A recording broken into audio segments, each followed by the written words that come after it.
చాలామంది అభ్యర్థులు తమ యొక్క ప్రిపరేషన్లో అర్థశాస్త్రాన్ని పక్కన పెట్టి మిగిలినటువంటి సామాజిక శాస్త్రాలలో ఎక్కువ మార్కులు తెచ్చుకోవాలనేటువంటి ఒక ఆలోచనకు వచ్చేశారు.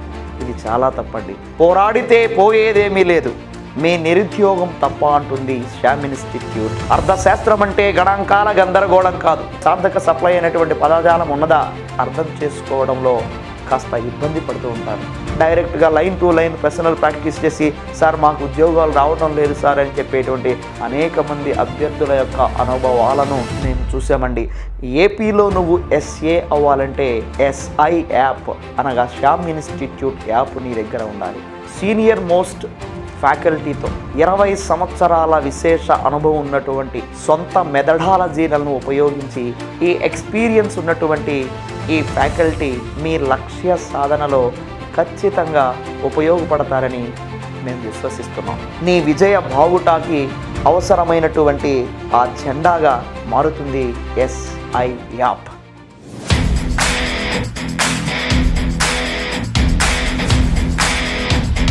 Welcome to Shyam institute online class. రాబోయే కాలానికి కాబోయేటువంటి ఉపాధ్యాయులుగా మిమ్మల్ని మీరు తీర్చిదిద్దుకోవడానికి ఆన్లైన్ అండ్ ఆఫ్లైన్ ప్లాట్ఫామ్ని సిద్ధం చేసింది శ్యామ్ ఇన్స్టిట్యూట్. పోరాడితే పోయేదేమీ లేదు, మీ బానిస సంఖ్యలు తప్ప అంటాడు కారల్ మార్క్స్ మహాశయుడు. పోరాడితే పోయేదేమీ లేదు, మీ నిరుద్యోగం తప్ప అంటుంది Shyam institute. So my dear would be social teachers, ఏపీలో నువ్వు ఎస్ఏ అవ్వాలంటే ఎస్ఐ యాప్ అనగా శ్యామ్ ఇన్స్టిట్యూట్ యాప్ నీ దగ్గర ఉండాలి.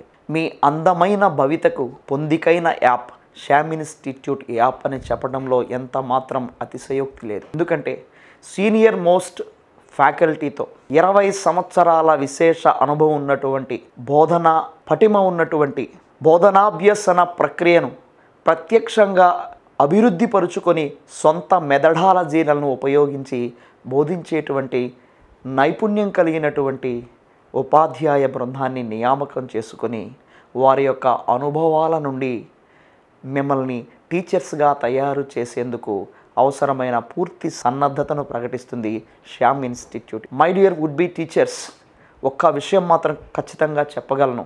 అనుభవజ్ఞుల మాటలు అనుభవాల మూటలు అంటారు.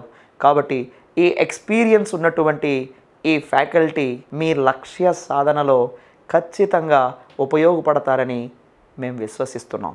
కాబట్టి Shyam institute online and offline క్లాసెస్కి మీకు మరొకసారి స్వాగతం సుస్వాగతం.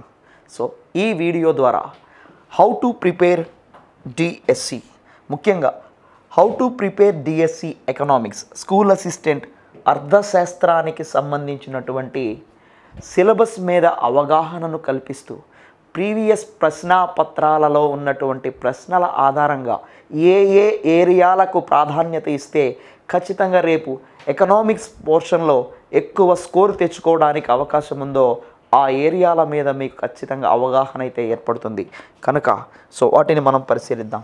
So how to prepare DSC economics. So DSC ఎకనామిక్స్ని ప్రిపేర్ అవ్వడం ఎలా?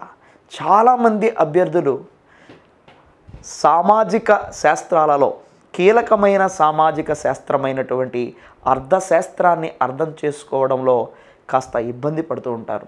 దీనికి కారణం అర్థశాస్త్రానికి సంబంధించిన పారిభాషిక పదాల మీద అవగాహన లేకపోవడం, అర్థశాస్త్రానికి సంబంధించిన పర్సెప్షన్ డిఫరెంట్గా ఉండడం. ఎందుకంటున్నానంటే అర్థశాస్త్రం అంటే గణాంకాల గందరగోళంగా భావిస్తారు తప్ప అర్థశాస్త్రం అంటే గణాంకాల గందరగోళం కాదు. ఖరీఫ్లో వేసే నాట్ల నుంచి ఆర్బీఐ ముద్రించే నోట్ల వరకు ఒకే ఒక లక్ష్యంతో అర్థశాస్త్రం సాగుతుంది. ఆర్థిక వ్యవస్థ ముందుకి నడుస్తుంది. ఏంటి ఆ ఒకే ఒక లక్ష్యం? వృద్ధిని సాధించటం ఎలా అనేటువంటి లక్ష్యం. సో ఆర్థిక వృద్ధిని సాధించటం ఎలా అనేటువంటి ఆ లక్ష్యం, అంతకంటే విశాలమైన ఆర్థికాభివృద్ధిని సాధించటం ఎలా అనేది ఆ లక్ష్యం, దానికంటే సువిశాలమైన సుస్థిరాభివృద్ధిని సాధించటం ఎలా అనేటువంటిది లక్ష్యం. కాబట్టి అర్థశాస్త్రాన్ని అర్థవంతంగా, శాస్త్రీయతంగా, హేతుబద్ధంగా, తార్కికంగా, అర్థ వివేచనతో, పరిపక్వతతో నువ్వు అధ్యయనం చేయాలి అంటే ఖచ్చితంగా టెక్స్ట్ పుస్తకాలను ఆధారంగా చేసుకొని ప్రీవియస్ ప్రశ్నాపత్రాలను విశ్లేషిస్తూ అధ్యయనం కొనసాగిస్తే తప్ప నీవు ముందుకు వెళ్ళలేనటువంటి పరిస్థితి ఉన్నది మిత్రమా. కాబట్టి ఖచ్చితంగా పాఠ్య పుస్తకాలను అనుసంధానం చేసుకుంటూ అందులో ఉన్నటువంటి పారిభాషిక పదాలకు ప్రతి పదానికి అర్థాన్ని ఒక ప్రత్యేకమైనటువంటి నోట్స్లో రాసుకుంటూ ఆ పదాలని అప్లికేషన్ చేస్తూ ముందుకు సాగితే విజయం నీదే.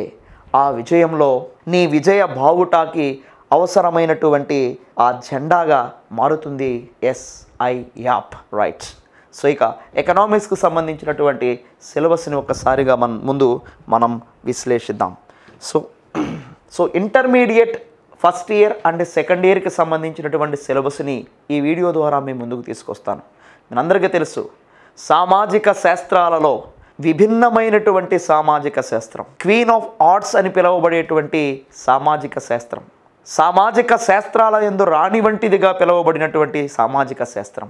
అటువంటి సామాజిక శాస్త్రానికి సంబంధించి ఇంటర్మీడియట్ ఫస్ట్ ఇయర్లో 10 లెసన్స్ ఉన్నాయి, ఇంటర్మీడియట్ సెకండ్ ఇయర్లో 10 లెసన్స్ ఉన్నాయి. సో మొత్తంగా 20 లెసన్స్ని కనుక మనం అధ్యయనం చేయగలిగితే ఖచ్చితంగా ఈ ఏరియా నుంచి వచ్చేటువంటి ప్రశ్నలకు, వీలైనన్ని ఎక్కువ ప్రశ్నలకు సరి అయినటువంటి సమాధానాలను గుర్తించగలుగుతాం. చాలామంది అభ్యర్థులు తమ యొక్క ప్రిపరేషన్లో అర్థశాస్త్రాన్ని పక్కన పెట్టి మిగిలినటువంటి సామాజిక శాస్త్రాలలో ఎక్కువ మార్కులు తెచ్చుకోవాలనేటువంటి ఒక ఆలోచనకు వచ్చేశారు. ఇది చాలా తప్పండి. ఎందుకంటే అర్థశాస్త్రము మీ జీవితాలను అర్థవంతంగా మార్చే శాస్త్రం. అటువంటి అర్థశాస్త్ర మౌలిక భావనలు నీకు అవగాహన కాకపోతే ఖచ్చితంగా పరీక్షలోనే కాదు, జీవిత పరీక్షలో కూడా నీవు నష్టపోతావనేది ఇది వాస్తవం. కాబట్టి జాగ్రత్తగా చూస్తే సిలబస్ మొత్తంగా ఒక 20 టాపిక్స్ ఉన్నది. టాపిక్ నెంబర్ 1 అర్థశాస్త్రము, దానికి సంబంధించినటువంటి పరిచయం. రెండవ అంశం వినియోగదారుని ప్రవర్తనకు సంబంధించినటువంటి సిద్ధాంతాలు. 3 డిమాండ్ సిద్ధాంతాలు. 4 ఉత్పత్తి సిద్ధాంతం. 5 విలువ సిద్ధాంతం. 6 పంపిణీ సిద్ధాంతం. 7 జాతీయ ఆదాయం. 8 స్థూల ఆర్థిక సిద్ధాంతం. 9 ద్రవ్యము, బ్యాంకింగ్, ద్రవ్యోల్బణం. నెక్స్ట్ 10 ఆర్థిక గణాంక శాస్త్రం. ఒక్కసారి ఇంటర్మీడియట్లో ఉన్నటువంటి ఈ 10 టాపిక్స్ని విశ్లేషణాత్మకంగా అధ్యయనం చేస్తే మొట్టమొదటి చాప్టర్లో మనం ఏం అధ్యయనం చేయాలి, 2, 3 అలా 10 చాప్టర్లో ఏ విషయాల మీద ఫోకస్ చేస్తే మనం స్కోర్ చేయడానికి అవకాశం ఉన్నది అనేటువంటి అంశాన్ని ఇప్పుడు అధ్యయనం చేద్దాం. రైట్. సో మొదటిగా అర్థశాస్త్రము పరిచయము. So the introduction of economics. అర్థశాస్త్రము అంటే ఏమిటి నాయన? అర్థశాస్త్రము అంటే ద్రవ్యాన్ని సముపార్జించడం కోసం చేసే కార్యక్రమాలనే ఆర్థిక కార్యకలాపాలు అంటుంది అర్థశాస్త్రం. ఆ ఆర్థిక కార్యకలాపాలను గురించి అధ్యయనం చేయు శాస్త్రమే అర్థశాస్త్రం. అటువంటి అర్థశాస్త్రాన్ని ఏ విధంగా నిర్వచించారు?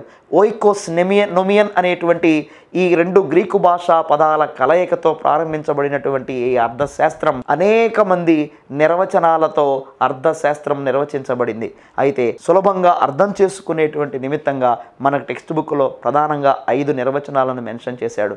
సో ఆడమ్ స్మిత్ ప్రతిపాదించినటువంటి సంపద నిర్వచనం అనండి, మార్షల్ ప్రతిపాదించినటువంటి శ్రేయస్సు నిర్వచనం అనండి, లైనల్ రాబిన్స్ ప్రతిపాదించినటువంటి కొరత నిర్వచనం అనండి, పాల్ శామ్యూల్సన్ ప్రతిపాదించినటువంటి వృద్ధి నిర్వచనం అనండి, జాకబ్ వైనర్ నిర్వచనం అనండి.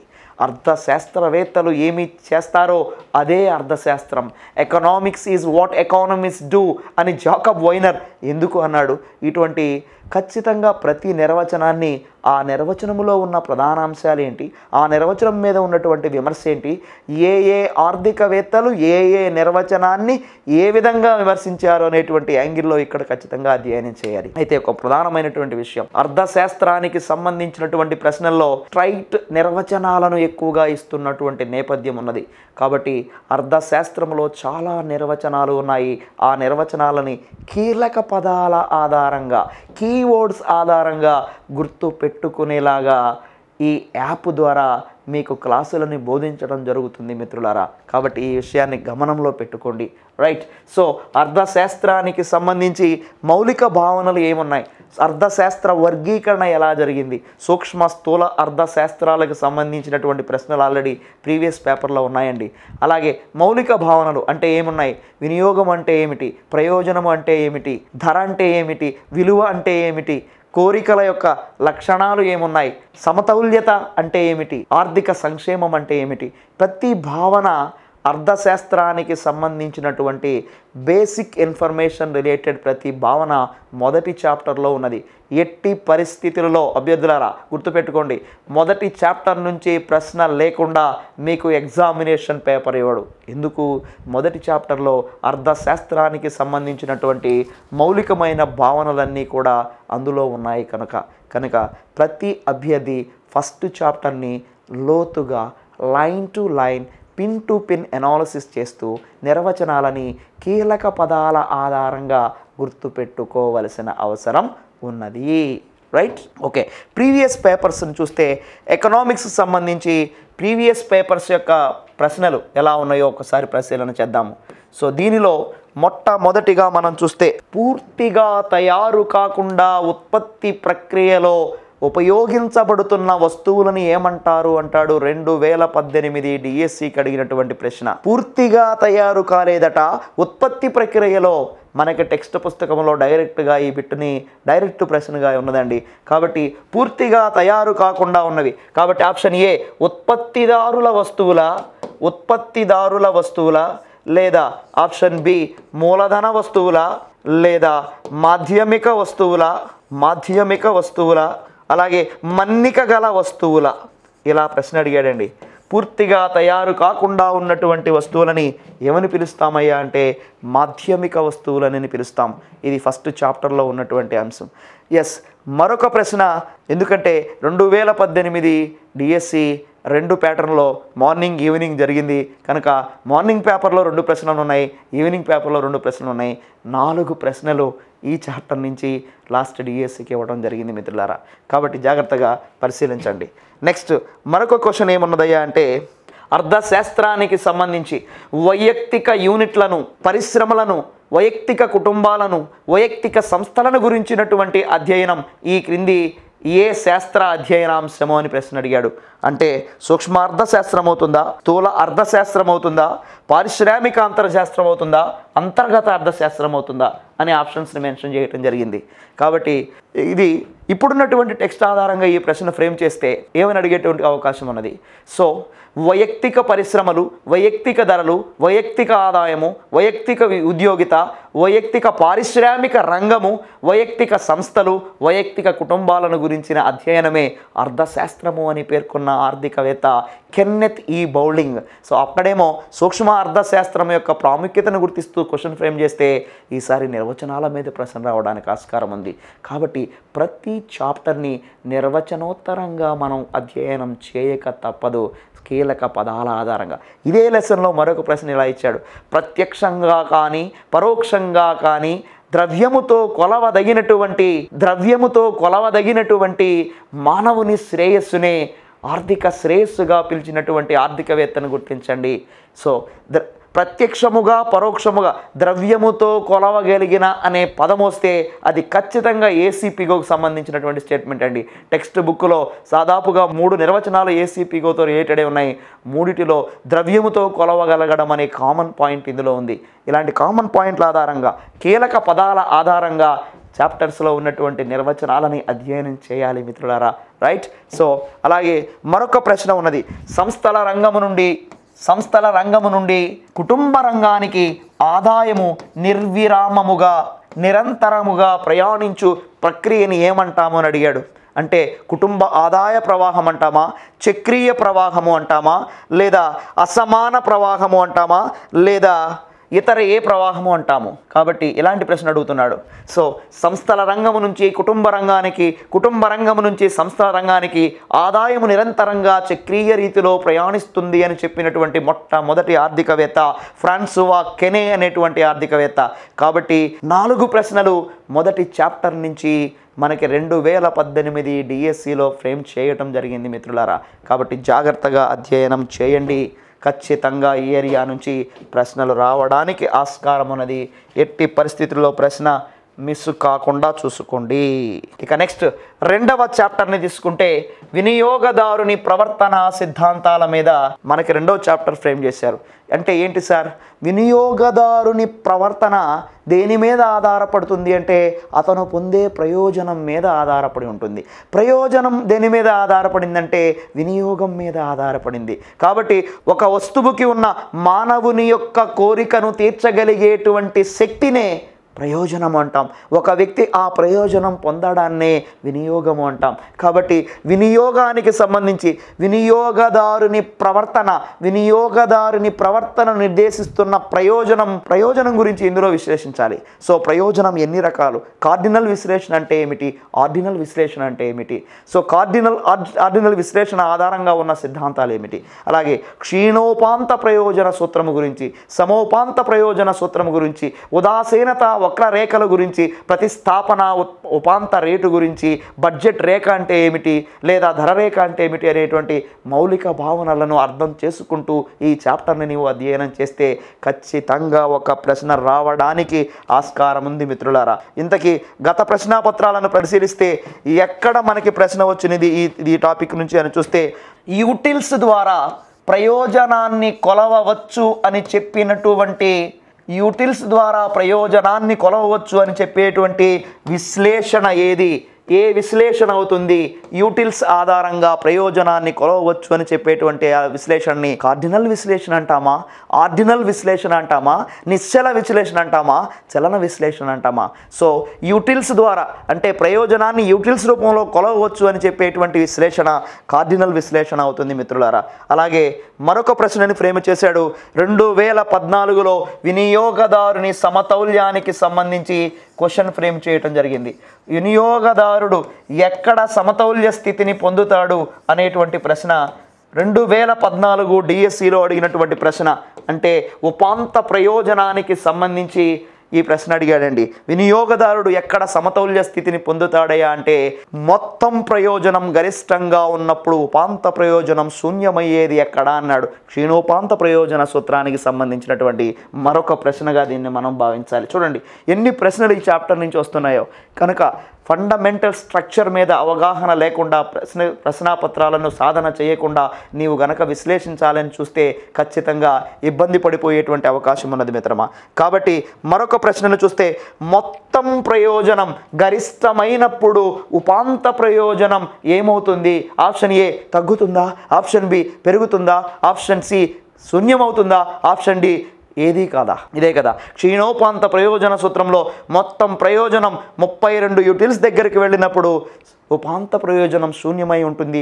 ఒక్కసారి టెక్స్ట్ పుస్తకము ఓపెన్ చేయి మిత్రమా. కాబట్టి ఖచ్చితంగా ఇటువంటి ప్రశ్నల్లో అప్లికేషన్ ఓరియంటేషన్ క్వశ్చన్స్ని ఈ ఏరియాలో గ్యారెంటీగా ఫ్రేమ్ చేస్తున్నాడు. అలాగే ఈసారి ఉదాసీనత వక్రరేఖల గురించి ఖచ్చితంగా ప్రశ్న రావడానికి ఆస్కారం ఉందండి.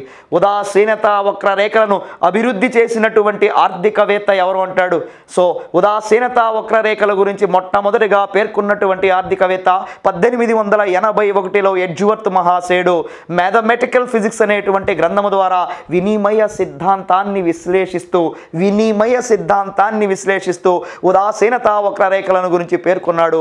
అయితే ఆ ఉదాసీనత వక్రరేఖలను గురించి ఆ తదుపరి కాలంలో పేర్కొన్నటువంటి ఆర్థికవేత్తలు ఎవరయ్యా అని పరిశీలన చేస్తే శ్రీమతి హిగ్స్ మరియు అలెన్ లాంటి వాళ్ళు 1939లో శ్రీమతి హిగ్స్ వాల్యూ అండ్ క్యాపిటల్ అనేటువంటి గ్రంథాన్ని రచించి ఆ గ్రంథము ద్వారా ఉదాసీనత వక్రరేఖలని విశ్లేషించేటువంటి ప్రయత్నం చేసింది. కాబట్టి ఉదాసీనత వక్రరేఖల మీద ప్రశ్న రావడానికి ఆస్కారం ఉన్నది.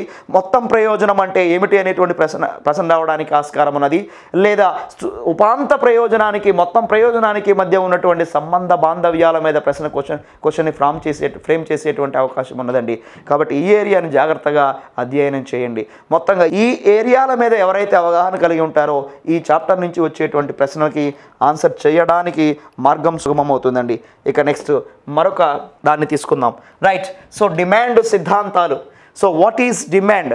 డిమాండ్ అంటే ఏమిటి? ఆర్థిక శాస్త్రంలో డిమాండ్ సిద్ధాంతానికి ఉన్నటువంటి ప్రాధాన్యత ఏమిటి? డిమాండ్ ఏ లక్షణాలను కలిగి ఉన్నది?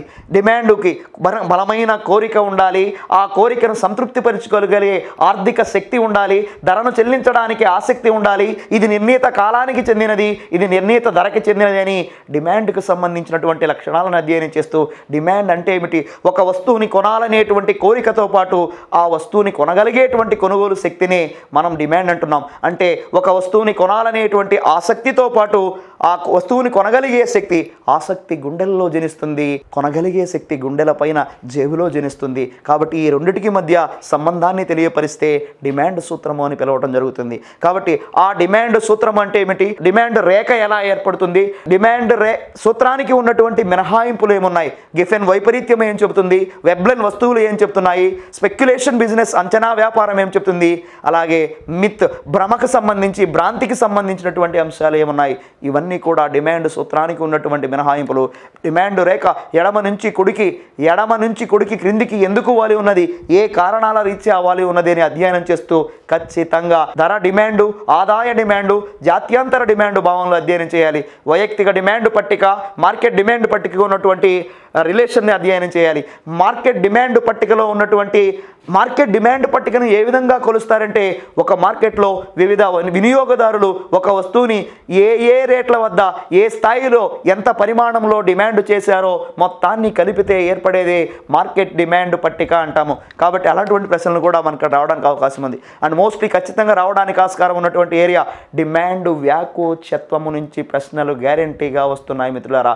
పూర్తి వ్యాకోచమైన డిమాండ్ అంటే ఏంటి, పూర్తి అవ్యాకోచమైనటువంటి డిమాండ్ అంటే ఏంటి, సాపేక్ష వ్యాకోచమైన డిమాండ్ అంటే ఏంటి, సో ఇట్లాంటి ప్రశ్నల మీద మనం ఖచ్చితంగా అవగాహన కలిగి ఉండాలి. కనుక మీ అందరూ ఒక విషయం గుర్తుపెట్టుకోండి, పర్సెప్షనల్ అండర్స్టాండింగ్ కోసం పుట్టినటువంటి ఎక్సెప్షనల్ యాపే SI app. So Shyam institute app ప్రతి అభ్యర్థికి దృక్పథాత్మకమైన కాన్సెప్టువల్ అధ్యయనం కోసం ఐకానికల్గా సృష్టించబడినటువంటి యాపే.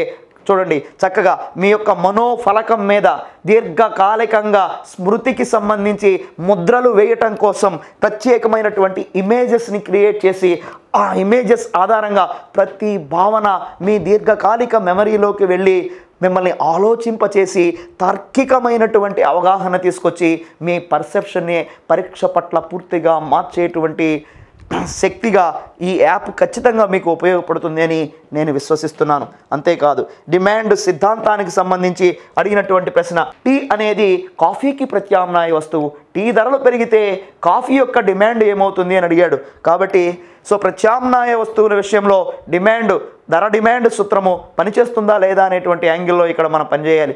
టీ ధర పెరిగితే టీకి డిమాండ్ పడిపోతుంది, కానీ కాఫీకి డిమాండ్ పెరుగుతుంది. కాబట్టి ఈ ఏరియా నుంచి కూడా ప్రీవియస్ ఎగ్జామినేషన్లో ప్రశ్న ఉన్నటువంటి పరిస్థితి మనం చూస్తాం. అలాగే నెక్స్ట్ అంశాన్ని చూస్తే ఉత్పత్తి సిద్ధాంతం. So production theory. సో ఉత్పత్తి సిద్ధాంతము అనేది ఉత్పత్తి కారకాలకు మధ్య ఉన్న సంబంధాన్ని తెలియచేస్తూ ఉత్పత్తి ఫలాన్ని అధ్యయనం చేస్తాం. డిమాండ్ నిర్ణయించేటువంటి కారకాలకి మధ్య ఉన్న సంబంధంతో డిమాండ్ ఫలాన్ని అధ్యయనం చేసినట్లుగా ఉత్పత్తి ఫలాన్ని మనం అధ్యయనం చేస్తాం. సో ఈ ఏరియా నుంచి ఉత్పత్తి కారకాలు, అందులో ఉన్న దానికి ఏ విధంగా ప్రతిఫలాలు చెల్లించబడుతున్నాయి, అలాగే చరానుపాతాల సూత్రము అంటే స్వల్పకాలంలో చర అనుపాతాల సూత్రము స్వల్పకాలానికి చెందిందైతే దీర్ఘకాలానికి తరహాను అనుసరించి ప్రతిఫలాల సూత్రం చెందిందవుతుంది. కాబట్టి ఈ రెండు సిద్ధాంతాలు కీలకమైన సిద్ధాంతాలు, వీటిని ఆధారంగా ఖచ్చితంగా మనం అధ్యయనం చేయవలసి ఉంటుంది. కనుక ఈ ఏరియా నుంచి ప్రశ్న కనుక ఇస్తే ఏమంటున్నాడు అంటే, ఒక వస్తువుని తయారు చేసే క్రమంలో వేరొక వస్తువును తయారు చేయడం వల్ల వచ్చే ప్రయోజనాన్ని కోల్పోతే దాన్ని ఏమని పిలుస్తామంటాడు. సో ఇది ప్రీవియస్ ఎగ్జామినేషన్ ప్రశ్న. దాన్ని అవకాశ వ్యయము అంటాము. అవకాశ వ్యయం గురించి అర్థశాస్త్రంలో అధ్యయనం చేసేటువంటి ప్రయత్నం చేసినది శ్రీమతి జోన్ రాబిన్సన్. అవకాశ వ్యయాన్నే బదిలీ సంపాదన అని పేర్కొన్నటువంటి ఆర్థికవేత్తను గుర్తించండి అంటే శ్రీమతి జోన్ రాబిన్సన్ని ఆన్సర్గా మనం పెడతాం. అలాగే ఈ చాప్టర్ రిలేటెడ్గా థియరీకి సంబంధించి ముఖ్యంగా మనం విశ్లేషించాల్సినటువంటి అంశాలు ఏంటంటే, ఇందులో వ్యయ విశ్లేషణ, వ్యయ రేఖలు ఎలా ఉంటాయి, రాబడి రేఖలు ఎలా ఉంటాయి, ఈ రెండు చాలా కీలకం కాబోతున్నాయి. అంతేకాదు ఉత్పత్తి కారకాలకు సంబంధించి బాటక సిద్ధాంతాల ప్రతిపాదన ఎలా ఉన్నది, అలాగే వేతన సిద్ధాంతాల ప్రతిపాదన ఎలా ఉన్నది, ఇవన్నీ పంపిణీ సిద్ధాంతంలో ఎలాగైతే చదువుతామో సో బాటకానికి సంబంధించిన మూలాంశాలు, అలాగే వేతనానికి సంబంధించినటువంటి లక్షణాలు మూలాంశాలు, అలాగే వడ్డీ మరియు లాభాలకు సంబంధించినటువంటి మూలాంశాలని ఉత్పత్తి కారకాల రీత్యా ఉత్పత్తి సిద్ధాంతంలో మనం అధ్యయనం చేయబోతున్నాం. అలాగే నెక్స్ట్ విలువ సిద్ధాంతం, వాల్యూ థియరీ. ఏటయ్యా విలువ అంటే వినిమయ విలువే అర్థశాస్త్రంలో విలువ అవుతుందండి. వినిమయ విలువే. వినిమయం అంటే ఒక వస్తువు మారకం చెందడం. దేనికి మారకమవుతుంది? సమానమైన విలువ గల ద్రవ్యంతో మారకమవుతుంది. సో విలువ సిద్ధాంతము, విలువ అంటే మారకము జరగాలంటే నిర్ణీత ప్రదేశము ఉండాలి అని ఫిలిప్ కోట్లర్ 250 సంవత్సరాల క్రితం పేర్కొన్నాడు. కాబట్టి మార్కెటింగ్ శాస్త్ర పితామహుడు యొక్క చేసినటువంటి విశ్లేషణ ఆధారంగా సో కాలాన్ని ఆధారంగా చేసుకొని మార్కెట్లు ఏమన్నారు, సో ఇట్లా వర్గీకరణ చేసి మార్కెట్లను విశ్లేషించాల్సినటువంటి అవసరం ఉంది. పోటీని ఆధారంగా చేసుకొని మార్కెట్లు ఎన్ని రకాలుగా వర్గీకరించారు. సో దీంట్లో సంపూర్ణ పోటీ మార్కెట్ లక్షణాలు ఏమున్నాయి, అలాగే అసంపూర్ణ పోటీ మార్కెట్లో ఉన్నటువంటి భావనలు ఏంటి, దానిలో ఏకస్వామ్యం ఏంటి, దాని లక్షణాలు ఏంటి, ఏకస్వామ్యంలో ధర నిర్ణయం ఎలా జరుగుతుంది, సంపూర్ణ పోటీ మార్కెట్లో ధర నిర్ణయం ఎలా జరుగుతుంది, సంస్థ సమతౌల్యం ఎలా జరుగుతుంది, అలాగే ఏకస్వామ్య పోటీలో ధర నిర్ణయము సంస్థ సమతౌల్యం గురించి అధ్యయనం చేయాలి. అలాగే అసంపూర్ణ పోటీ మార్కెట్లో భాగంగా ఏకస్వామ్య పోటీ లక్షణాలను అధ్యయనం చేయాలి. అలాగే పరిమిత స్వామ్యము ద్విధాధిపత్యం గురించి విశ్లేషించవలసి ఉంటుంది మిత్రులారా. సో ఖచ్చితంగా వాల్యూ థియరీ నుంచి కూడా మనకి కొన్ని ప్రశ్నలు అడగడానికి ఆస్కారం ఉంది. సో మార్కెట్లకు సంబంధించినటువంటి విశ్లేషణ ఖచ్చితంగా ఇది కూడా ఎగ్జామినేషన్ పాయింట్ ఆఫ్ వ్యూలో ప్రాధాన్యత పొందినటువంటి చాప్టరే. ఇక నెక్స్ట్ డిస్ట్రిబ్యూషన్ థియరీ, పంపిణీ సిద్ధాంతం. ఉత్పత్తి కారకాలకు ప్రతిఫలాలు చెల్లించు ప్రక్రియనే పంపిణీ సిద్ధాంతం అంటుంది అర్థశాస్త్రం. అంటే బాటక సిద్ధాంతం ఏమిటి, ఆధునిక బాటక సిద్ధాంతం ఏమిటి, అలాగే బాటకానికి సంబంధించినటువంటి పేర్కొన్న అనేక సిద్ధాంతాలు ఉన్నాయండి. అలాగే వేతన సిద్ధాంతాలు ఏమున్నాయి, అలాగే లాభ సిద్ధాంతాలు ఏమున్నాయి, వడ్డీ సిద్ధాంతాలు ఏమున్నాయి. సో వీటన్నిటిని కూడా మనం విశ్లేషించాలి. జీవనాధార వేతన సిద్ధాంతం, ఐరన్ లా ఆఫ్ ఎకనామిక్స్ అని పిలుస్తాం, దీన్ని ఐరన్ లా ఆఫ్ వేజెస్ అని పిలుస్తాం. సో అనేక సిద్ధాంతాలు. జేబీ క్లార్క్ ప్రతిపాదించినటువంటి సిద్ధాంతం ఏమున్నది, సో వేతన పరిశిష్ట యోగ్యతా సిద్ధాంతాన్ని వాకర్ ఎలా చెప్పాడు, జీవన నిధి సిద్ధాంతాన్ని జేఎస్ మిల్ ఏ ఉద్దేశంతో చెప్పాడు. ప్రతి ఆర్థికవేత్త యొక్క ఆ బొమ్మని మీకు ఆ ఇమేజ్ని మీ మనోఫలకం మీద శాశ్వత ముద్ర వేస్తూ వాటిని అనుసరించి వారు చెప్పినటువంటి సిద్ధాంతాలు అవి రేఖాత్మకంగా కూడా చక్కగా కలర్ఫుల్ ఇమేజెస్తో మీకు అర్థమయ్యేలాగా ఈ వీడియోలు ఉండబోతున్నాయి అనడంలో ఏమాత్రం అతిశయోక్తి లేదు మిత్రులారా. కాబట్టి పంపిణీ సిద్ధాంతానికి సంబంధించి వీటిని మేజర్గా మనం అధ్యయనం చేయాలి. రైట్. ఇక నెక్స్ట్ చాప్టర్ను చూస్తే జాతీయ ఆదాయము. ఫస్ట్ ఇయర్లో జాతీయ ఆదాయం ఉన్నది, సెకండ్ ఇయర్లోనూ జాతీయ ఆదాయం ఉన్నది. ఆర్థిక గణాంక శాస్త్రం ఫస్ట్ ఇయర్లోనూ ఉన్నది, సెకండ్ ఇయర్లోనే ఉన్నది. అంటే వీటి యొక్క కొనసాగింపుగా సెకండ్ ఇయర్లో ఉన్నదండి. సో మొట్టమొదటి సంవత్సరంలో ఉన్న జాతీయ ఆదాయంలో జాతీయ ఆదాయ నిర్వచనాలు ఏమున్నాయి, జాతీయ ఆదాయ భావనలు ఏమున్నాయి, జాతీయ ఆదాయాన్ని మదింపు చేయడానికి ఉన్నటువంటి పద్ధతులు ఏమున్నాయి, జాతీయ ఆదాయాన్ని మదింపు చేసే క్రమంలో ఉన్నటువంటి సమస్యలు ఏమున్నాయి.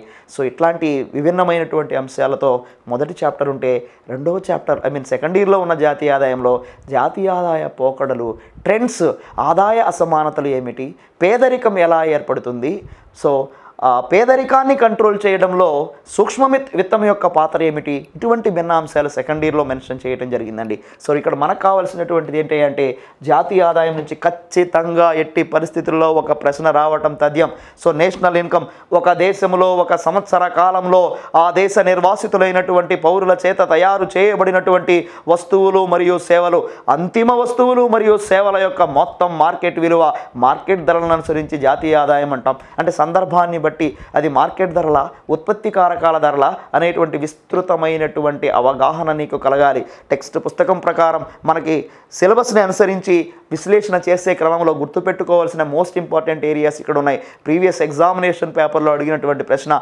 విఎస్టీ ఆదాయం మీద ప్రశ్న అడిగాడు. ఒక వ్యక్తి తన వ్యక్తిగత ఆదాయము నుండి పన్నులను చెల్లించగా మిగిలిన దానిని ఏమంటారు అని అడిగాడు. వ్యయార్హ ఆదాయము అని పిలుస్తాం. వ్యయార్హ ఆదాయం, ఆదాయములో 3 అంశాలు ఉన్నాయి: వినియోగము, పొదుపు మరియు పన్నులు. పన్నులు మినహాయిస్తే మిగిలేది వినియోగము మరియు పొదుపులే.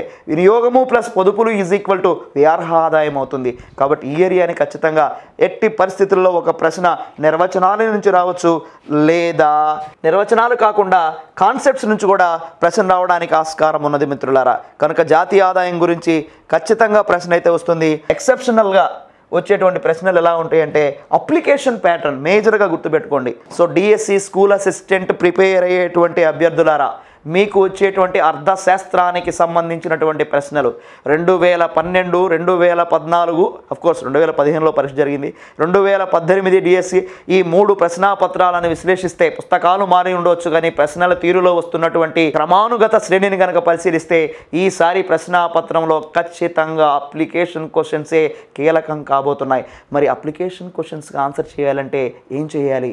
ఇమీడియట్గా చదవడం ఆపేయాలి. ఎస్, తక్కువ చదవాలి, ఎక్కువ సాధన చేయాలండి. గుర్తుపెట్టుకోండి, ఈ సాధన చేయడమే అధ్యయనం అంటాము. So stop reading, start studying. కాబట్టి అధ్యయనం ఉండాలి. అధ్యయనం అంటే ఏమిటి సార్? ఏ అనే అంశమును బి అనే అంశంతో సరిపోల్చి చూడడం కానీ, వర్గీకరించి చూడడం కానీ, లేదా సామ్యతలను కనుగొనడం కానీ, ఇలాంటి విధి విధానాలను ఉపయోగించి సి అనే కొత్త విషయాన్ని నీవు అర్థం చేసుకోగలగాలి, సృష్టించగలగాలి. సో ఏ మరియు బీల ఆధారంగా సిని ఎవడైతే సృష్టించగలుగుతున్నాడో వీడు ఖచ్చితంగా రేపు కాబోయే ఉపాధ్యాయుడు అవుతాడనడంలో ఏ మాత్రము డౌటే లేదు. సో జాతీయ ఆదాయం యొక్క నిర్వచనాల మీద నుంచి ప్రశ్న రావడానికి ఆస్కారం ఉందండి. ఖచ్చితంగా మనకు టెక్స్ట్ పుస్తకంలో 4 నిర్వచనాలు ఇచ్చాడు. మార్షల్ ఏం చెప్పాడు, సైమన్ కుజినట్స్ ఏం చెప్పాడు, ఇలాంటి నిర్వచనాలు కంపల్సరీ. ఏసీపీగో నిర్వచనం ఏం చెప్తుంది. సో ఈ డెఫినిషన్స్ మీద ఖచ్చితంగా ప్రశ్న రావడానికి ఆస్కారం ఉంది. సో భావనలు మోస్ట్ ఇంపార్టెంట్ అండి. ఎస్టీ ఆదాయం, వ్యయార్హ ఆదాయం, మార్కెట్ ధరల్లో జాతీయ ఆదాయం, స్థిర ధరల్లో జాతీయ ఆదాయం. So fundamental points, fundamental structure మీద అవగాహన లేకపోతే ఖచ్చితంగా ఇబ్బంది పడతారు.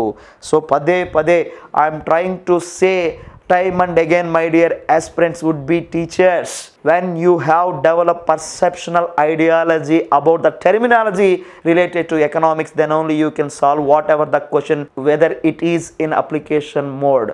That is what I am telling you exactly. ప్రతి అభ్యర్థి గుర్తుపెట్టుకోవాల్సినటువంటి అంశం ఏంటంటే ఆ పర్సెప్షనల్ ఐడియాలజీ, దృక్పథాత్మకమైనటువంటి అవగాహన. అంటే వినియోగ సామర్థ్యము, అవగాహన సామర్థ్యము, ఈ రెండిటికి అత్యధిక ప్రాధాన్యత ఇవ్వండి. అంతే తప్ప డైరెక్ట్గా line to line personal practice చేసి సార్ మాకు ఉద్యోగాలు రావడం లేదు సార్ అని చెప్పేటువంటి అనేక మంది అభ్యర్థుల యొక్క అనుభవాలను మేము చూసామండి. కనుక ఇప్పుడున్న ట్రెండ్, ఏ పరీక్ష చూసినా చూడండి, ఏ పరీక్షను చూసినా ఏమున్నది గర్వకారణం, పరీక్షల్లో ప్రశ్నలన్నీ అప్లికేషన్ మయం. అవునా కాదా?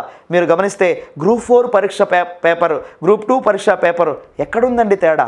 ప్రతి పేపర్లో వీలైనంత కాఠిన్యతను పెంచుకుంటూ పోతుంది బోర్డు వారు. ఎందుకు సార్ అంటే అభ్యర్థికి సమాచార స్రవంతి ఎక్కువగా అందుబాటులో ఉన్నది. ఎప్పుడైతే సమాచారం అందుబాటులో ఉన్నదో ఆ అభ్యర్థికి సమాచారం అందుబాటులో ఉండడం ఒక అడ్వాంటేజ్ అనుకుంటే దానికి ప్రశ్నల కాఠిన్యతను పెంచి దాన్ని డిసడ్వాంటేజ్గా మార్చేటువంటి ప్రయత్నం ఖచ్చితంగా చేస్తారండి.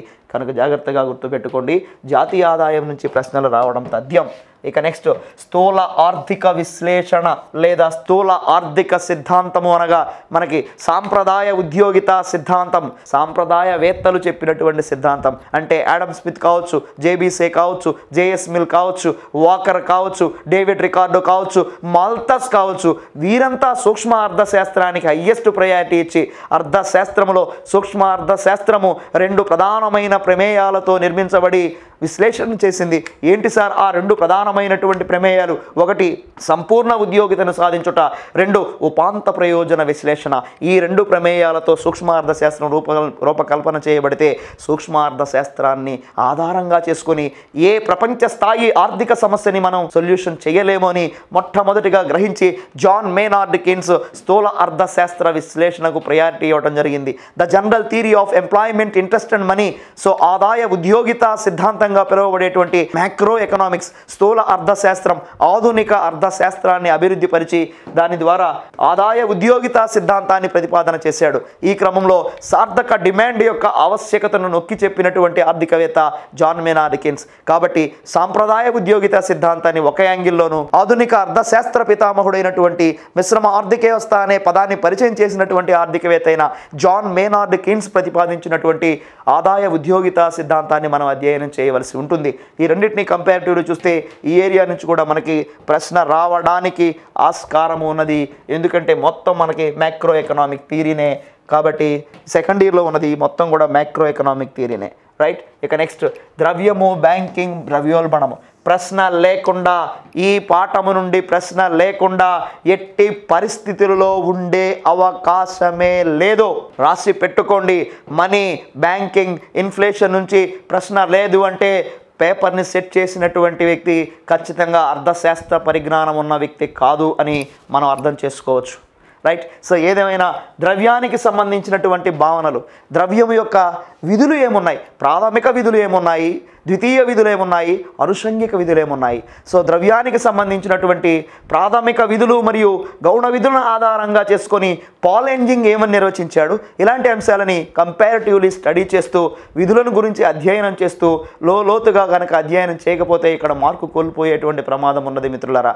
కాబట్టి ద్రవ్యంతో బ్యాంకింగ్ని లింకింగ్ చేస్తూ 1806లో భారతదేశంలో బ్యాంక్ ఆఫ్ బెంగాల్ని ఎస్టాబ్లిష్ చేసి అక్కడి నుంచి భారతదేశ బ్యాంకింగ్ దినదిన ప్రవర్ధమానంగా ఎలా అభివృద్ధి చెందుతూ ఉందనేటువంటి విషయాలని అర్థం చేసుకుంటూ బ్యాంకింగ్ గురించి 1949 బ్యాంకింగ్ రెగ్యులేషన్ యాక్ట్ సెక్షన్ 5లో ఏమిచ్చాడయ్యా నిర్వచనం అంటే ఆ నిర్వచనాన్ని ఖచ్చితంగా అర్థం చేసుకోవాలి ప్రతి అభ్యర్థి కూడా. కోరిన వెంటనే కానీ కొంత సమయం తర్వాత కానీ డీడీ రూపంలో కానీ చెక్కు రూపంలో కానీ నగదు రూపంలో కానీ నీకు ద్రవ్యాన్ని తిరిగి చెల్లిస్తానని చెప్పి నీకు హామీనిచ్చి నీ దగ్గర నుండి డిపాజిట్లు స్వీకరించి ఇతరులకు అప్పుగా ఇచ్చేటువంటి వ్యవస్థే బ్యాంకింగ్. సో ఈ బ్యాంకింగ్ సంబంధించి క్రౌదర్ ఏమని నిర్వచించాడు, హెర్బర్ట్ ఎల్ హార్ట్ ఏమని నిర్వచించాడు. ఆ నిర్వచనాలని బేస్ చేసుకొని బ్యాంకింగ్ సంబంధించినటువంటి విధులు, ముఖ్యంగా వాణిజ్య బ్యాంకులు ఏ ఫంక్షనింగ్స్ చేస్తాయి, వాణిజ్య బ్యాంకుల యొక్క ప్రాథమిక విధులు ఏవి, ఏ అనుషంగిక విధులు ఇవి నిర్వర్తిస్తాయి, ఖచ్చితంగా సాధారణ ఉపయోగిత సేవలు లేదా విధులు ఏమి ఉన్నాయి, ఖచ్చితంగా వీటిని అధ్యయనం చేయవలసిందే. ప్రశ్నలు రావడానికి ఎక్కువ స్కోప్ ఉన్నది. 2012 డిఎస్సిలో ఓవర్ డ్రాఫ్ట్ మీద ప్రశ్న అడిగాడు. ఆ తర్వాత డిఎస్సికి సంబంధించినటువంటి అనేక సందర్భాలు 2014 కానీ 2018 ప్రశ్నాపత్రాలను కనుక చూసినట్లయితే బ్యాంకింగ్ సంబంధించినటువంటి ఫండమెంటల్ స్ట్రక్చర్ మీదే ప్రశ్నలు రావడానికి ఎక్కువగా ఆస్కారం కనిపిస్తుందండి. అంటే వాణిజ్య బ్యాంకులు ప్రజల నుండి ప్రత్యక్షంగా స్వీకరించేటువంటి డిపాజిట్లని ఏమని పిలుస్తారో అని ప్రశ్న అడిగాడండి లాస్ట్ టైం. సో 2018 డిఎస్సిలో వాణిజ్య బ్యాంకులు ప్రజల నుండి ప్రత్యక్షంగా డిపాజిట్లు స్వీకరిస్తే ఏమంటారయ్యా, సేఫ్ డిపాజిట్లు అంటామా, ప్రాథమిక డిపాజిట్లు అంటామా, వ్యుత్పన్న డిపాజిట్లు అంటామా, ఏమి అనమా అని అడిగాడు. మరి ఆన్సర్ ఎలా పెట్టాలి? దీనికి సింపుల్, డైరెక్ట్గా తీసుకుంటున్నాయి కాబట్టి వీటిని ప్రాథమిక డిపాజిట్లు అంటాం. ప్రాథమిక డిపాజిట్లే రుణాలుగా మారతాయి. ఆ రుణాలని డైరెక్ట్గా వారి అకౌంట్కి జమ చేస్తున్నారు కాబట్టి అవి ఉత్పన్న డిపాజిట్లు అవుతాయి. ఆ ఉత్పన్న డిపాజిట్ల ఆధారంగా రుణాలు సృష్టిస్తారు. రుణాల ఆధారంగా ప్రాథమిక డిపాజిట్లు వస్తాయి. డిపాజిట్ల ఆధారంగా మళ్ళీ రుణాలు ఫామ్ అవుతాయి. సో ఇది ఒక చక్రీయ రీతిలో నిరంతరంగా జరుగుతూ ఉంటుంది. మొత్తంగా వాణిజ్య బ్యాంకుల యొక్క ప్రధానమైన విధి పరపతిని సృష్టిస్తే ఆ పరపతిని నియంత్రించడమే ప్రధానమైన విధిగా రిజర్వ్ బ్యాంక్ ఆఫ్ ఇండియా ద్రవ్య విధానాన్ని రూపొందించి అమలు చేస్తుంది మిత్రులారా. జాగ్రత్తగా గుర్తుంచుకోండి. సో ద్రవ్యము, బ్యాంకింగ్లో రిజర్వ్ బ్యాంక్ ఆఫ్ ఇండియా యొక్క విధులు ఖచ్చితంగా ఈ ఏరియా నుంచి ప్రశ్న వస్తుందండి. 1935లో ఏర్పడినటువంటి ఆర్బీఐ 1949లో జాతీయం చేసిన తర్వాత స్టార్టింగ్లో వాటాదారుల బ్యాంకుగా ప్రారంభించబడినటువంటి రిజర్వ్ బ్యాంక్ ఆఫ్ ఇండియా కాలక్రమేణా జాతీయం చేయబడి భారతదేశ ఆర్థిక వ్యవస్థకు వెన్నుదన్నుగా నిలిచిందండి. సో ఈ నేపథ్యంలో కరెన్సీని ముద్రించే విషయంలో గుత్తాధిపత్యాన్ని కలిగి జారీ బ్యాంకుగా పిలువబడుతుందని టెక్స్ట్ బుక్లో చాలా క్లియర్గా ఇచ్చాడు. కాబట్టి ఆ యొక్క విధులు ఏమున్నాయి, అంతిమ రుణదాతగా బ్యాంకులకు బ్యాంకుగా, అలాగే క్లియరింగ్ హౌస్లు నిర్మించడం కానీ, పరపతిని నియంత్రించడం కానివ్వండి, ఇలాంటి అనేక రకాలైనటువంటి విధులు ఆర్బీఐ నిర్వర్తిస్తుంది. ఆ విధులను ఖచ్చితంగా అధ్యయనం చేయవలసి ఉంటుంది ప్రతి అభ్యర్థి కూడా. ఖచ్చితంగా ఏరియా నుంచి ప్రశ్న రావటం తథ్యం. అంతేకాదు ద్రవ్యోల్బణం గురించి ప్రశ్న లేకుండా ప్రశ్నాపత్రము ఉండదు. ప్రశ్న అడిగాడు, సార్థక డిమాండ్ కంటే సార్థక సప్లై అధికంగా ఉన్నట్లయితే ఈ క్రింది ఏ ద్రవ్యోల్బణం ఏర్పడుతుంది అని ప్రశ్న అడిగాడు. 2014 డిఎస్సిలో ఇచ్చినటువంటి ప్రశ్న. సార్థక డిమాండ్ కంటే సార్థక సప్లై, అర్థశాస్త్రంలో సార్థక సప్లై అనేటువంటి పదజాలం ఉన్నదా? మరి ఎందుకు వాడాడు? ఎస్, ఇవి తెలియాలి అంటే ఖచ్చితంగా యాప్ను అనుసరించవలసి ఉంటుంది. సో ప్రశ్నల్లో కాఠిన్యత పెరిగే కొద్దీ ఖచ్చితంగా ఎక్కువ మనం ఇన్వాల్వ్ అవ్వాల్సి వస్తుంది. స్థూల అర్థశాస్త్ర విశ్లేషణలో ప్రభుత్వ విత్తంలో ప్రశ్న అడిగాడు. విత్త లోటు లేదా ద్రవ్య లోటు అనగా ఏమిటి అని క్వశ్చన్ అడిగాడు. సో ప్రాథమిక లోటుకి సంబంధం ఉన్నదా, లేకపోతే ఇతర లోటుతో సంబంధం ఉన్నదా, లేకపోతే బడ్జెట్ లోటుతో సంబంధం ఉన్నదా? ఇలాంటి అప్లికేషన్ క్వశ్చన్స్ని ఎక్కువగా ఫ్రేమ్ చేస్తున్నాడండి. కాబట్టి జాగ్రత్తగా వీటిని కేర్ఫుల్గా కనుక ఉండకపోతే ఖచ్చితంగా నష్టపోయే ప్రమాదం ఉంది అభ్యర్థులారా. ఇక ఆర్థిక గణాంక శాస్త్రం 10వ చాప్టర్ ఒక్కసారి జాగ్రత్తగా చూస్తే, సో రాజకీయ గణితము విలియం పెట్టి మహానుభావుడు ఎప్పుడైతే పొలిటికల్ మ్యాథమెటిక్స్ అనేటువంటి గ్రంథాన్ని రాశాడో అక్కడ నుంచి అర్థశాస్త్రానికి గణాంక శాస్త్రానికి మధ్య సంబంధం స్టార్ట్ అయింది అని చెప్పవచ్చు.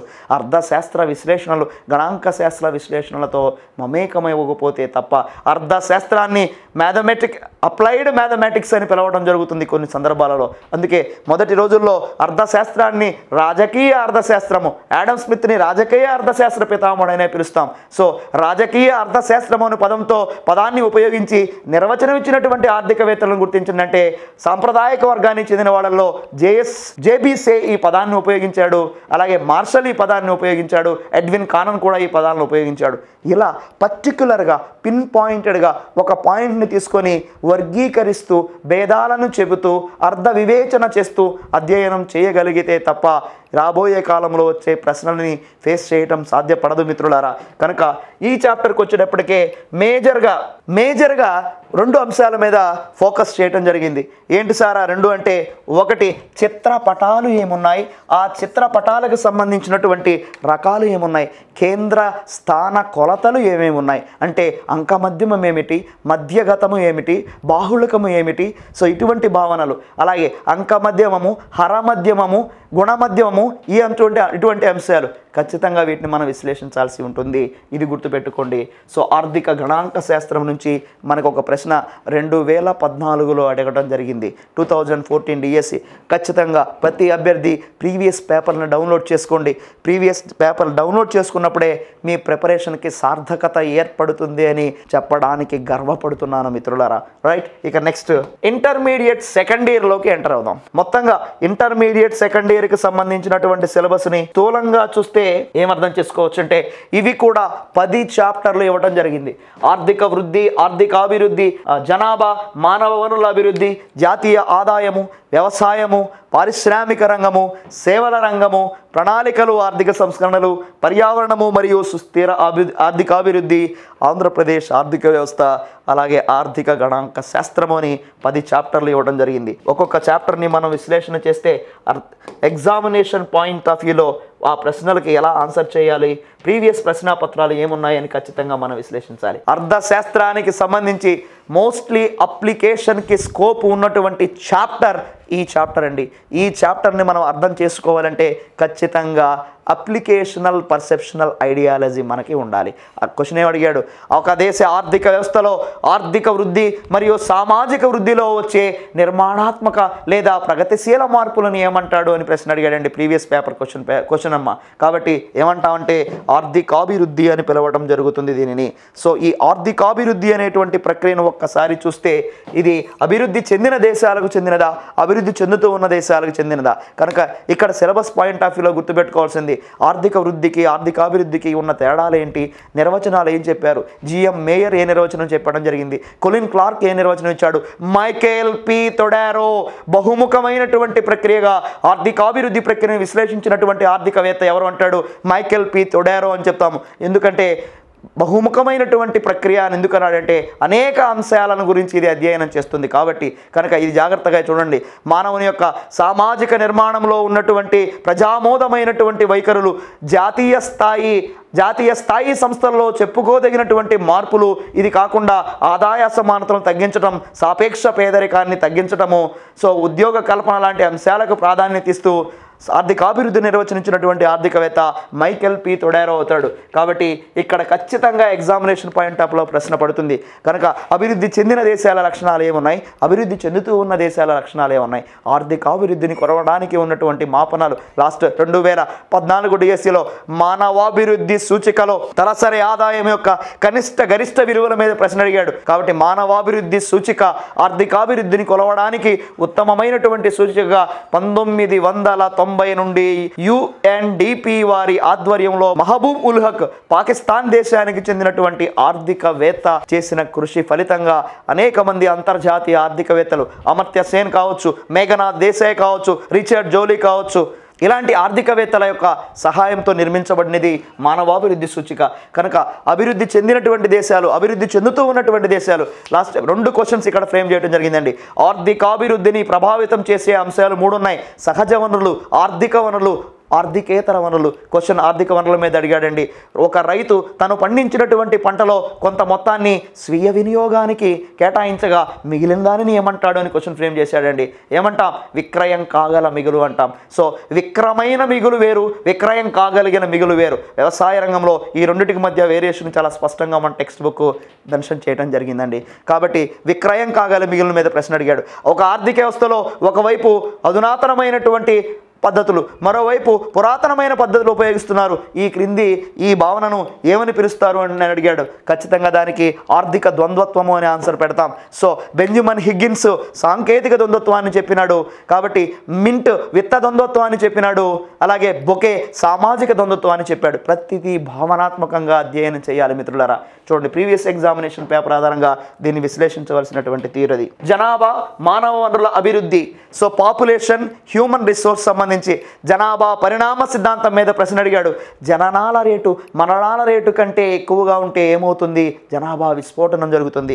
ఇది 2018 డిఎస్సికి అడిగినటువంటి ప్రశ్న అండి. సో ఫండమెంటల్ స్ట్రక్చర్ అండి. సో హ్యూమన్ రిసోర్సెస్ సంబంధించి సో ఇచ్చినటువంటి ఎనాలిసిస్, ఇక్కడ మానవాభివృద్ధి సూచికలో ఉపయోగపడినటువంటి ఇండికేటర్స్, ఇలాంటి అంశాల మీద పూర్తి స్థాయి అధ్యయనం చేయాలి. సో జనాభా సిద్ధాంతాన్ని మాల్తస్ ప్రతిపాదిస్తే, జనాభా పరిణామ సిద్ధాంతాన్ని థామ్సన్ మరియు నొటిస్టన్ లాంటి ఆర్థికవేత్తలు ప్రతిపాదన చేశారు. సో వాళ్ళకి సంబంధించినటువంటి ఎనాలిసిస్ కూడా ఈ ఏరియా నుంచి ప్రశ్న రావడానికి ఆస్కారం ఉంది మిత్రులారా. కాబట్టి జనాభాకు సంబంధించి మేజర్గా జనాభా లక్షణాలు ఏమున్నాయి, అభివృద్ధి చెందుతున్న భారతదేశ ఆర్థిక వ్యవస్థకు సంబంధించి జనాభా భారంగా మారిందా, లేదా జనాభా శాపంగా మారిందా, లేదా వరంగా మారిందా అనేటువంటి డైమెన్షన్లో ఈ ఏరియా నుంచి విశ్లేషిస్తే ఖచ్చితంగా మార్కులని పొందడానికి ఆస్కారం ఉన్నది మిత్రులారా.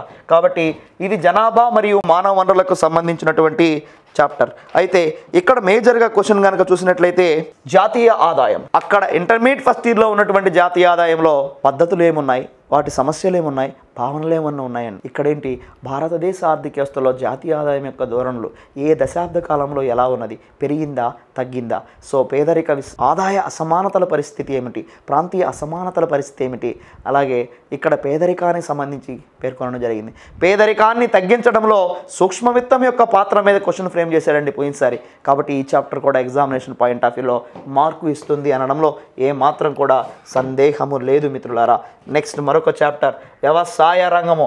అతి పెద్ద చాప్టర్, 80 పేజీలకు పైబడి ఇవ్వబడినటువంటి చాప్టర్. వ్యవసాయ రంగం మౌలిక భావనలన్నీ కూడా, వ్యవసాయం అంటే ఏమిటి, వ్యవసాయ అర్థం ఏమిటి, వ్యవసాయ రంగంలో ఉన్నటువంటి ఉపరంగాలు ఏమున్నాయి, పంటల తీరుతెన్నులు ఏమున్నాయి, హరిత విప్లవం గురించి మాట్లాడుకోవాలి. హరిత విప్లవం ఏంటి, భూ కమతాల గురించి ఏంటి, భూ సంస్కరణలు ఏమిటి, వ్యవసాయంలో ప్రకృతి సేద్యం ఏమిటి, లేదా సేంద్రియ సేద్యం ఏమిటి, అనేక భావనల పరంపరగా వ్యవసాయము అనేటువంటి చాప్టర్ సాగుతుంది.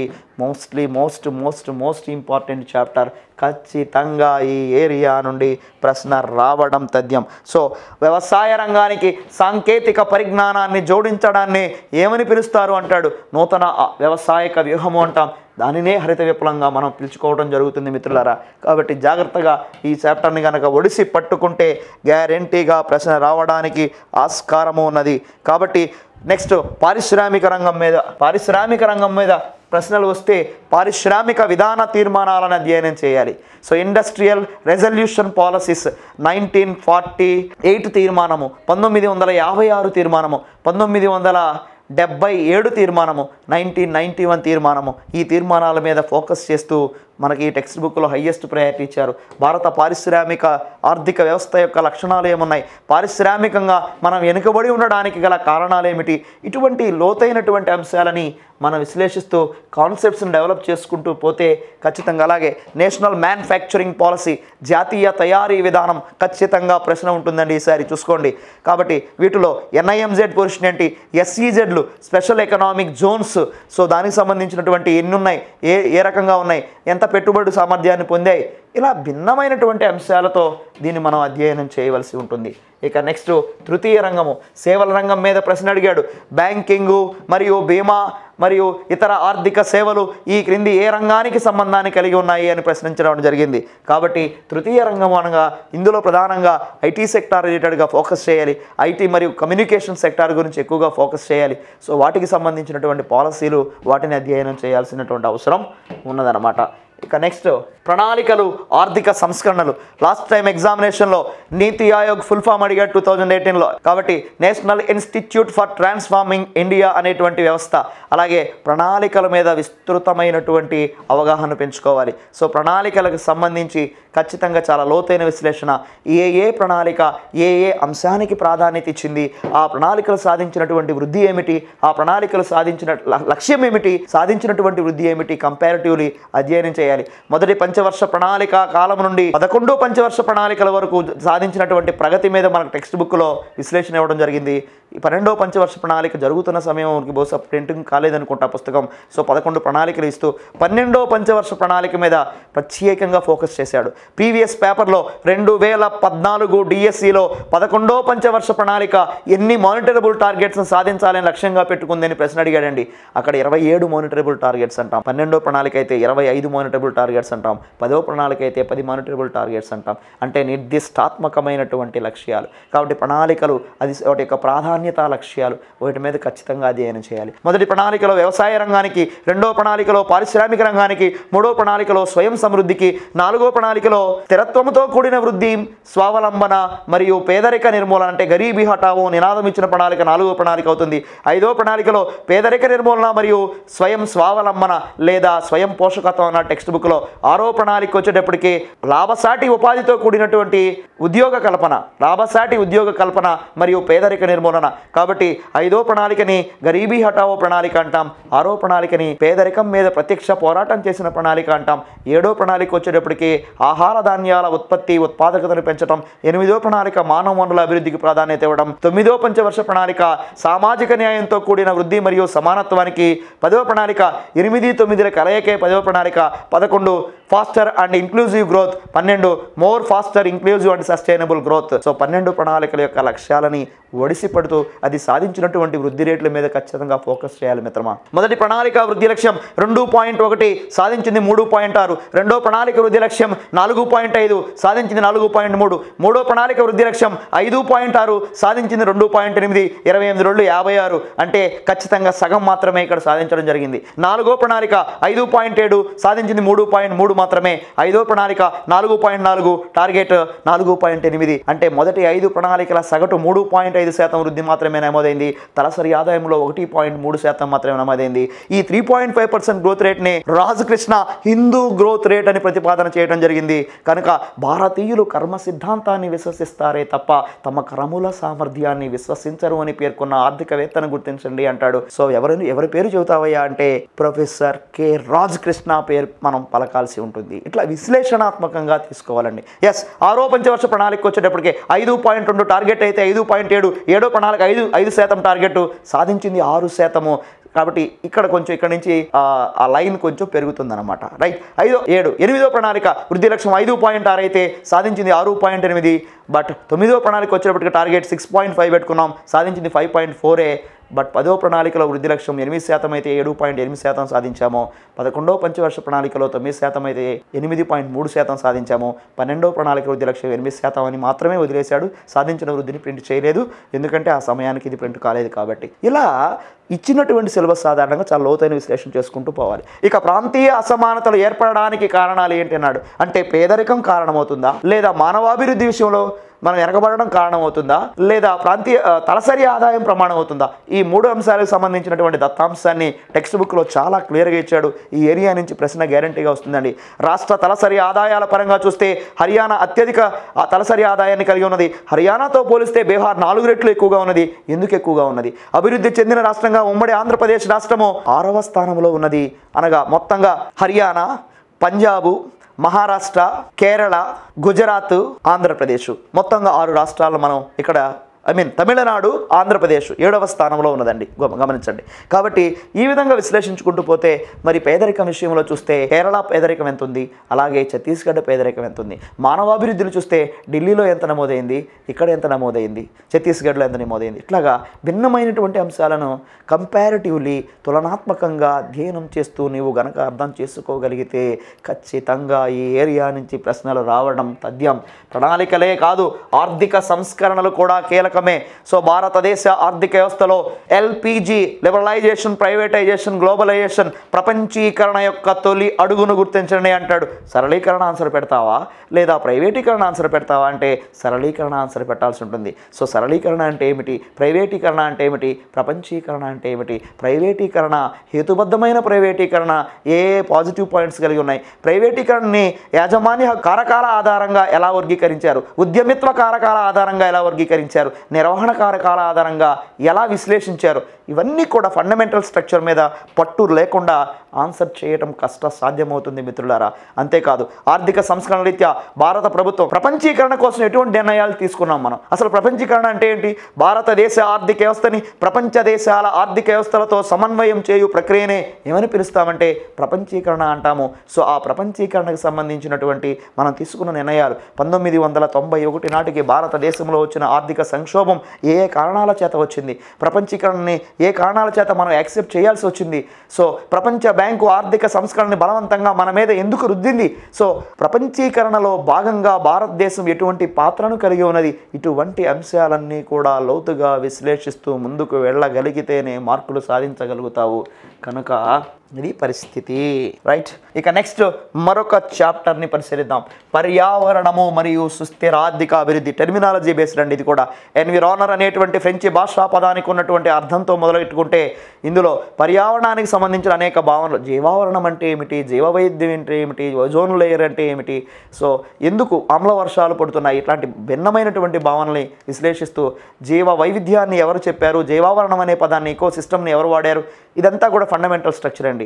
సో పర్యావరణానికి సంబంధించి నష్టాన్ని కలిగించే అంశాలు ఏమున్నాయి, అసలు పర్యావరణ నష్టాన్ని కలిగించే కాలుష్యాలు ఎన్ని ఉన్నాయి, నీటి కాలుష్యం ఏంటి, వాయు కాలుష్యం ఏంటి, ధ్వని కాలుష్యం ఏంటి, సో వీటన్నిటికీ సంబంధించినటువంటి మూల పారిభాషిక పదాలను ఉపయోగిస్తూ విశ్లేషణ సాగిస్తూ ఇక పర్యావరణానికి ఆర్థికాభివృద్ధికి మధ్య ఉన్నటువంటి సంబంధం ఏమిటి, పర్యావరణంలో సహజ వనరులకి ఆర్థికాభివృద్ధికి ఉన్న సంబంధం ఏమిటి, సహజ వనరులకి ఆర్థికాభివృద్ధికి సంబంధాన్ని పేర్కొన్నటువంటి ఆర్థికవేత్తలు విలియం జే బౌమాల్, అలాగే జోకబ్ వైనర్, ఇలాంటి కీలకమైనటువంటి ఆర్థికవేత్తలు ఎంతోమంది దీని గురించి పేర్కొనడం జరిగింది. కాబట్టి సహజ వనరుల యొక్క ప్రాధాన్యత, అలాగే సుస్థిరాభివృద్ధికి సంబంధించి ప్రస్తుత తరాల వారు భవిష్యత్ తరాల వారి అవసరాలను దృష్టిలో పెట్టుకొని సాధించేటువంటి పునరుత్పత్తి కాగలిగేటువంటి వనరులను, పునరుత్పత్తి కాని వనరులని అభిలషణీయంగా ఉపయోగిస్తూ సాధించే వృద్ధిని సుస్థిరాభివృద్ధి అని పిలవటం జరుగుతుంది.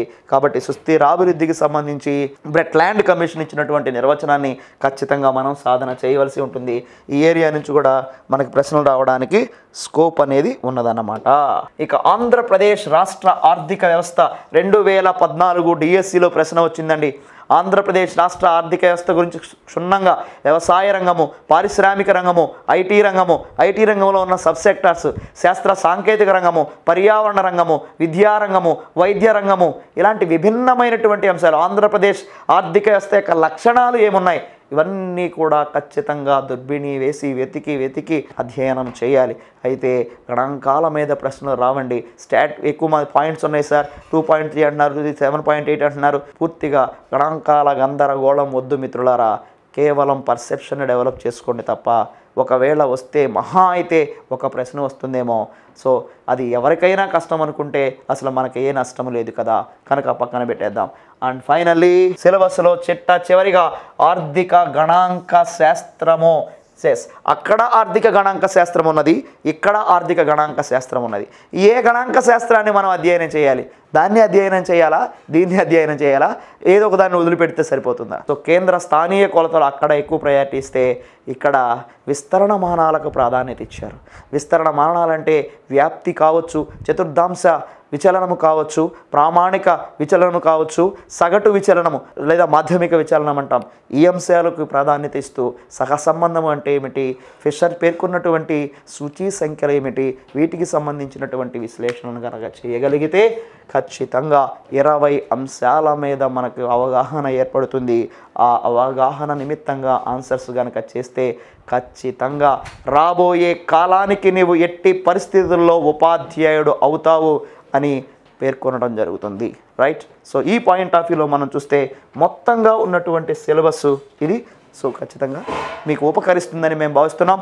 సో ఆంధ్రప్రదేశ్లో ఎస్ఏ నువ్వు అవ్వాలి అంటే నీ చేతిలో ఎస్ఐ యాప్ ఉండాలి, శ్యామ్ ఇన్స్టిట్యూట్ యాప్ ఉండాలి అనే రీతిలో ఇమేజెస్ ఆధారంగా ప్రతి కాన్సెప్ట్ని విప్లవాత్మకమైనటువంటి అవగాహనని తీసుకొచ్చే క్రమంలో ఇమేజెస్ని పెట్టి అప్లికేషన్ ఓరియంటేషన్కి, అండర్స్టాండింగ్ ఓరియంటేషన్కి హైయెస్ట్ ప్రయారిటీ ఇస్తూ సీనియర్ అధ్యాపకుల మేలు కలయికగా ఈ యాప్ మీ ముందుకు వస్తుందని చెప్పడంలో ఏమాత్రం మేము సంశయించట్లేదండి.